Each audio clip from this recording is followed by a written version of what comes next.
vibrate, tapos lumalabas yung check engine. So yan po yung pinakamalaking problema. So sige, diagnose natin. So tara, gawin natin is engine scan na natin.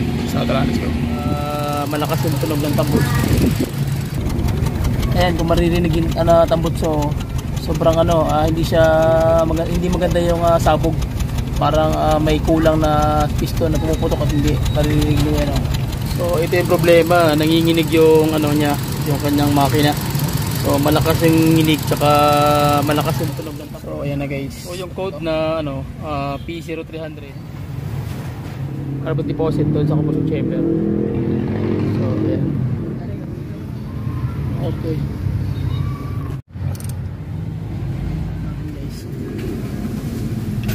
Yun. So ayan na.